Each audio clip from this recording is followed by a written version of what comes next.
की बात करें, एक ज़माने में आपने देखा होगा बाला साहब ठाकरे हिंदी को लेकर बड़े पैमाने विरोध करते रहे, उसके बाद राज ठाकरे बड़े पैमाने विरोध करते रहे, लेकिन अब ऐसा हुआ है कि महाराष्ट्र सरकार ने 1 से 5 तक एक नेशनल एजुकेशन पॉलिसी है, राष्ट्रीय शिक्षा नीति है, उसको लागू कर दिया है, जिसके तहत 1 से 5वीं तक हर बच्चों को हिंदी पढ़ना भी अनिवार्य होगा। यानी मराठी और इंग्लिश के बाद हिंदी पढ़ना भी अनिवार्य होगा। 3 भाषा कंपल्सरी कर दी गई है, जिसको लेकर एक बड़ा विवाद छिड़ गया है। राज ठाकरे लगातार विरोध कर रहे हैं कि किसी भी सूरत में महाराष्ट्र में हिंदी को कंपल्सरी करना यह बर्दाश्त नहीं किया जाएगा। और कह रहे हैं हम हिंदू हैं लेकिन हिंदी नहीं है। ये साफ साफ इस बात पर इशारा कर रहे हैं कि इसको लेकर बड़े पैमाने पर विरोध होगा। लेकिन इतना ही नहीं बल्कि इस पर मामले में सपोर्ट करते हुए अब उद्धव ठाकरे मैदान में कूद चुके हैं। वह कह रहे हैं कि हिंदी किसी भी सूरत में महाराष्ट्र में कंपल्सरी बर्दाश्त नहीं किया जाएगा। इस पर में बात करने के हमारे साथ मुंबई के तमाम लोग हैं, वह क्या सोचते हैं, किस तरीके से उनकी क्या विचारधारा है, क्या हिंदी जरूरी है या मराठी जरूरी है। मराठी जाहिर सी बात है महाराष्ट्र में रहना है,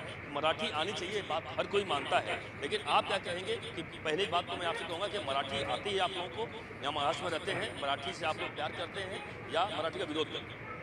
देखिए, कोई भी राज्य पहले राज्य की भाषा अपनी जगह है और देश की भाषा अपनी जगह है। देखिए, पहले देश है उसके बाद राज्य है। और मुख्यमंत्री जी ने साफ किया है, हमने वीडियो भी देखा है, मीडिया में चला भी है, उसको थोड़ा सा तोड़ के दिखाया जा रहा है। सबसे पहले मराठी ही अलाउ है, सबसे पहले मराठी है, फिर हिंदी है, फिर इंग्लिश है। तो मराठी को पहले सबसे ऊपर रखा गया है। तो राजनीति में क्या है ना, मुद्दे जो है उखाड़े जाते हैं, वो चर्चा का विषय बनाए जाते हैं। ऐसे ही है, हर आदमी, कोई आदमी मेरे ख्याल से हिंदुस्तान का किसी भी कोने का आदमी हो, मराठी का कोई विरोध नहीं करता। सब सीखना चाहते हैं, जिन्हें नहीं आती है वो भी सीखते हैं, जिन्हें आती है हमको भी आती है। इसलिए मैंने कहा कि आप लोग मराठी का सम्मान करते हैं, लेकिन अब सवाल ये उठता है कि जो हिंदी की बात आ रही है कि हिंदी को कंपल्सरी नहीं किया जाए, राज ठाकरे उधर दोनों विरोध कर रहे हैं, इसको कैसे देखते हैं? देखिए, ऐसा है सर, देश में जो है ज़्यादातर लोग जो है ना, ज़्यादातर लोग हिंदी आती है, प्रांत की भाषाएं अलग है, वो मान्य है, एक अलग चीज़ होगी। लेकिन हिंदी जो है ना, देश की, हम तो बचपन से सुनते हैं कि राष्ट्रीय भाषा यही है। अब लोग माने न माने एक अलग विषय है, उसको मुद्दा बनाए ये एक अलग विषय है, लेकिन हिंदी आना भी ज़रूरी है।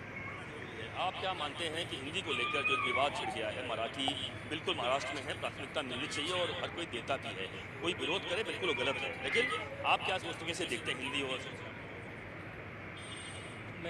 मेरा सोचना है कि विकास के बात पे कोई चर्चा नहीं हो रही, कोई झगड़े नहीं हो रहे हैं। ये सिर्फ लोगों को डिवाइड करना है, लोगों को लड़वाना है।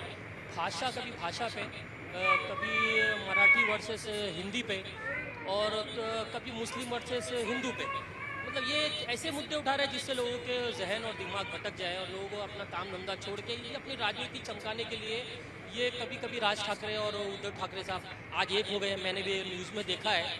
तो ये ऐसा नहीं होना चाहिए, ठीक है ये, लेकिन ये चर्चा जो हो रहे हैं ना, ये गलत चर्चा है। इनको अब आज रोज़गार लोगों के पास नहीं है, उस मुद्दे पे लेने। तो और एजुकेशन के